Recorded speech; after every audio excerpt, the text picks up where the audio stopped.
So let's be brutally honest. You think your age is a disadvantage, that younger women only want youth, energy, abs, and a TikTok account. You've probably caught yourself thinking, if I were 10 years younger, maybe I'd stand a chance. But here's the paradox no one told you. Your age is not your weakness. It's your weapon. Because while younger men try to impress, an older man, if he understands his edge, doesn't need to perform. He commands respect just by being. The tragedy? Most older men don't see it. They sabotage themselves by trying to act young, chasing validation, or bending into shapes that don't belong to them. And the moment they do that, they throw away the very thing that makes them magnetic, presence built on time. Stay with me, because in the next 20 minutes, I'm going to flip how you see yourself, your age, and your power. By the end, you'll understand why the years behind you aren't baggage. They're your crown. Here's the lie society sold you. The older you get, the less desirable you become. Magazines glorify the 20-something with sharp jawlines. Movies show middle-aged men as the dad, the boss, or the washed-up has-been. And deep down, many men buy into it. They look at their gray hairs and think, game over. But let me ask you something. Who holds more power in a boardroom? The intern who just graduated? Or the CEO who's weathered 2 recessions? Who walks into a room and gets silent respect? The kid shouting for attention? Or the man who doesn't even need to raise his voice? This is the myth of age, that somehow, as the years add up, your value drops. It's wrong. Your years don't diminish you. They forge you. Marcus Aurelius, the Roman emperor, once wrote, "What stands in the way becomes the way." Age is exactly that. The world sees it as a barrier, but for the man who understands, it becomes the advantage. Niccolo Machiavelli put it differently. He warned rulers not to imitate youth, because the moment a prince chases the games of the young, he loses both his dignity and his crown. Think about that. You don't keep your throne by acting like a subject. You keep it by embodying the weight of the throne itself.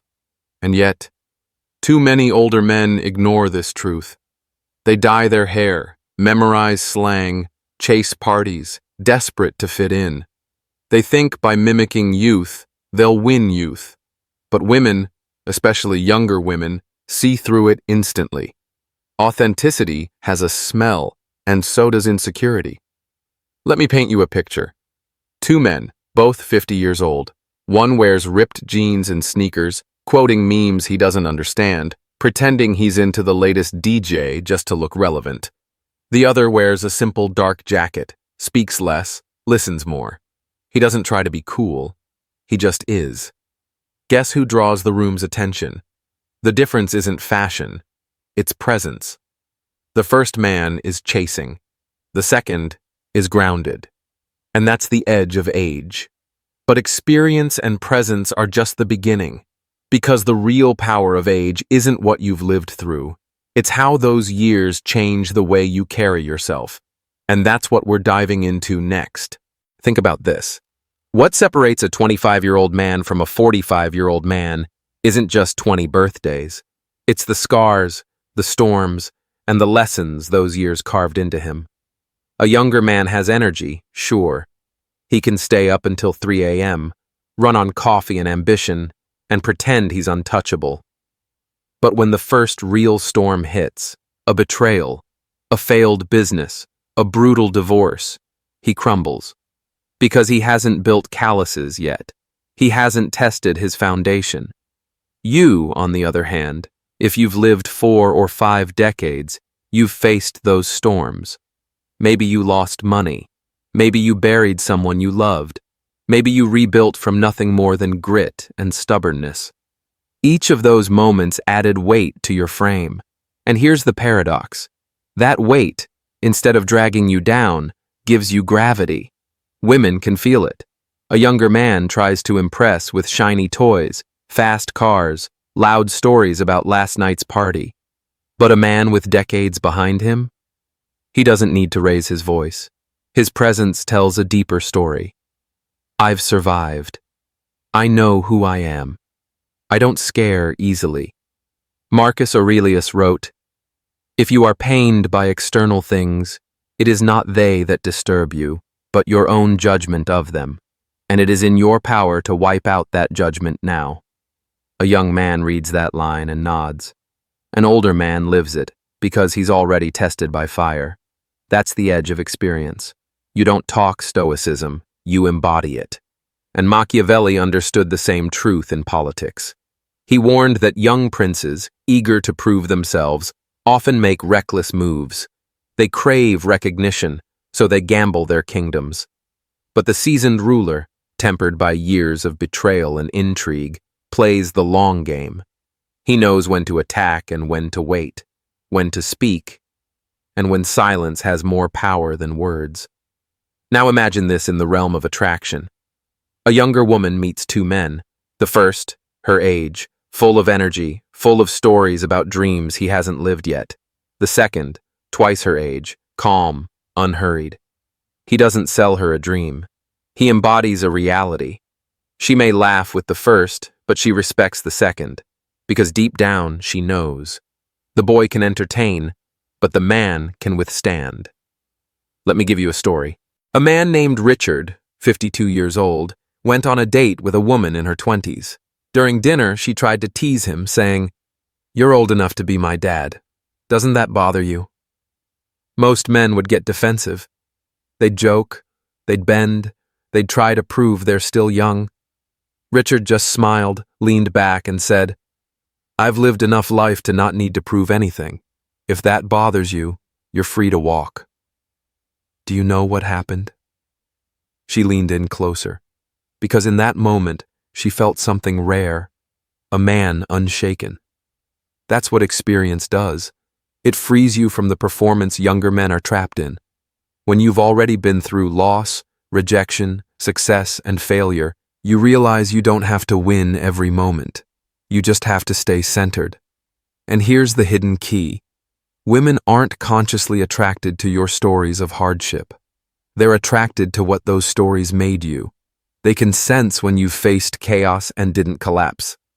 When you've built yourself, broken yourself, and built again. That resilience isn't something you can fake with a confident smile. It radiates. Now, here's where most older men mess it up. Instead of owning their scars, they hide them. They pretend they've been untouched. They try to compete on the field of youth, talking about the latest slang, chasing the same parties. But that's not your battlefield. That's his battlefield. And on that field, you'll always lose. Your battlefield is wisdom, perspective, the ability to see 5 steps ahead when everyone else is blinded by the moment. And women, especially younger women, are drawn to that like a moth to flame.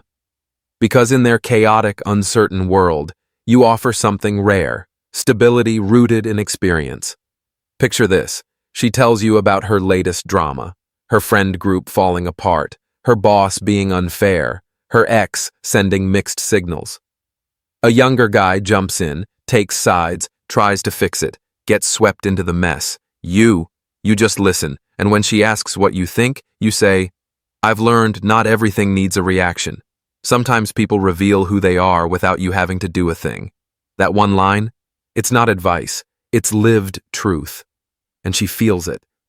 Experience doesn't mean talking more. It means speaking less, but with words forged from reality. It's like a scar on your skin. You don't have to explain how you got it. The fact that it's there says enough. So here's the takeaway. Stop hiding your years. Stop apologizing for them. Own them. Because every scar, every wrinkle, every gray hair is a receipt of battles fought. And that receipt is your edge. But experience alone is just the foundation. The real question is, how do you carry that experience in the room? Do you use it to project calm, or do you still let the noise of the world shake you? Because the next layer of your edge isn't just the scars you've earned, it's the presence they create. Presence. That's the word most men ignore. They think attraction is about looks, money, or status, but real attraction lives in presence. A younger man fills the air with noise. He talks fast, he tries to impress. He needs the room to notice him. An older man, if he's mastered himself, doesn't chase attention. He holds it. Silence becomes his ally. Stillness becomes his power. Picture this. A younger woman is testing you. She flirts, then goes cold. She texts, then disappears. She wants to see if you wobble. Most men panic. They double text. They change their tone. They start performing just to win her back. But presence doesn't wobble. Presence doesn't chase. Presence stays.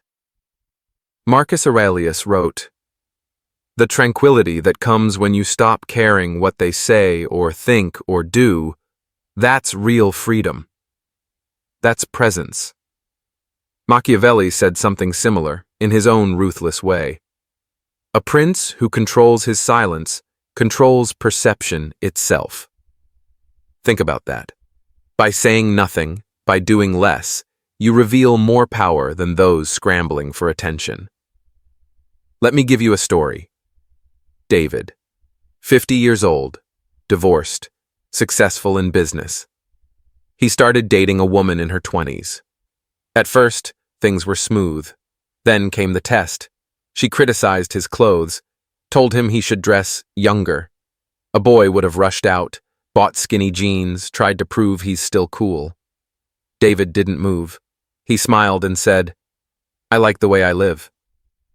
He didn't defend. He didn't argue. He just held his ground. 2 days later, she called him back. Not because he bent, but because he didn't. That's presence. It's not arrogance. It's not coldness. It's gravity. When you walk into a room, your body says, "I'm here." Not to fight for space, but because you already own it. Younger women feel this instantly. They've been surrounded by boys who overcompensate, who talk too much, who perform like clowns in a circus. When they meet a man who doesn't dance for their attention, it shocks them. Presence is contrast. Her chaos against your calm, her uncertainty against your stability, her fire against your stone. And here's the hidden truth. Presence is not about being passive. It's about being anchored. It's about showing that your emotions answer to you, not to her games. Imagine she storms off during dinner. A younger man begs, apologizes, scrambles to fix it. You take a sip of your wine. You let her leave. And when she comes back, she sees you never moved.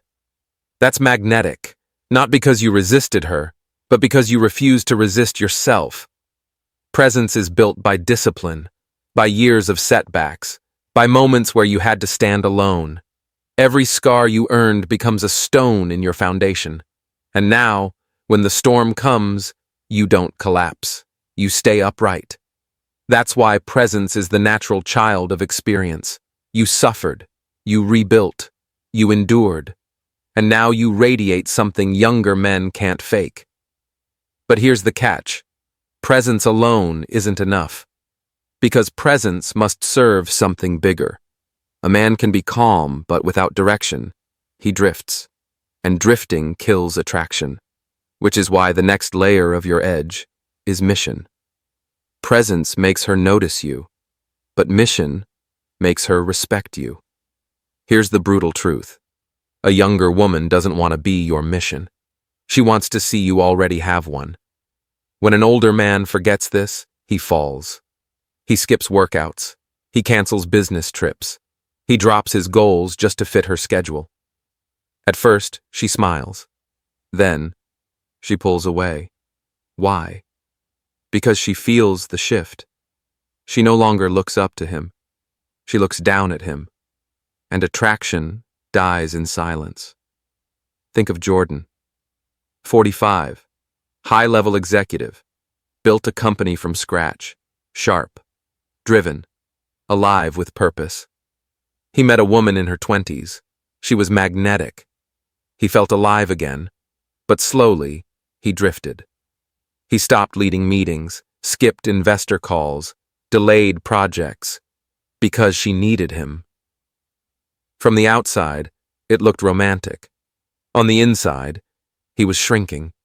3 months later, she left. Not because of another man, but because the man she first admired disappeared. That's the danger. The moment you trade your mission for her comfort, you trade your crown for her approval, and she won't thank you for it. Marcus Aurelius warned, "A man's worth is no greater than his ambitions. If you drop your ambition, you drop your worth." Machiavelli put it sharper. A prince without a cause is a prince waiting to be replaced.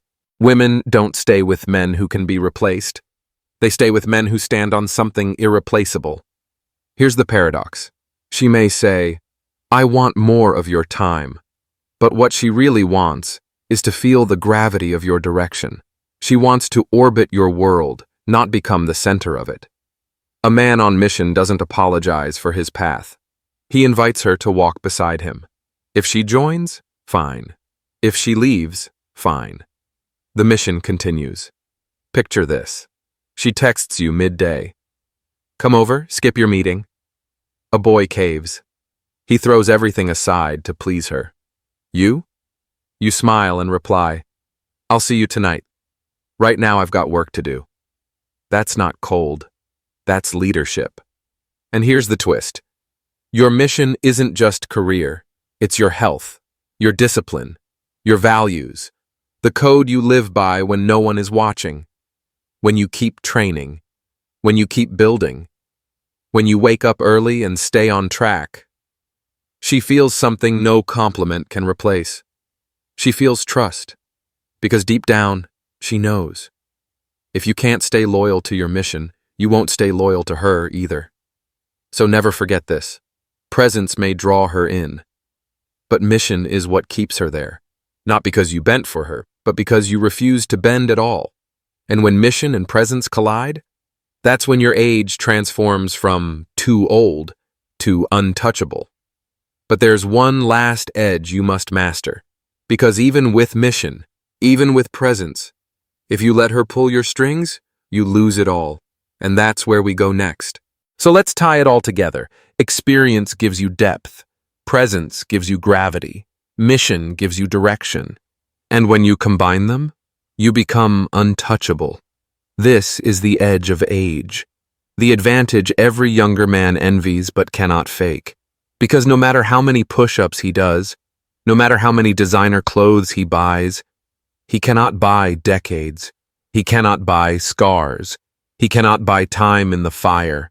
That's your crown, not the car you drive, not the watch on your wrist, but the calm, unshakable weight of a man who has lived. Younger women feel it instantly. She may not even understand why, but she knows when she's next to you. She feels anchored. Your stillness against her chaos. Your clarity against her confusion. Your direction against her drifting. That's polarity. That's attraction that lasts. And here's the paradox. The more you embrace your age, the more magnetic you become. Hide it, and you look insecure. Own it, and you look unstoppable. Remember what Marcus Aurelius said. Waste no more time arguing what a good man should be. Be one. That's your mission now. Machiavelli would add, power doesn't beg to be seen. It reveals itself in silence. That's your presence now. Put them together, and your years stop being a number. They become your weapon. So stop apologizing for the gray in your beard. Stop wishing you were 20 again. Start moving with the quiet confidence of a man who knows every wrinkle, every scar, every year is leverage. Because you're not competing with youth. You're standing on years they can't fake. That's the edge of age. That's your crown. Comment below, I wear my crown, if you're ready to stop chasing and start owning the man you've become. And subscribe, because next time, we'll go even deeper.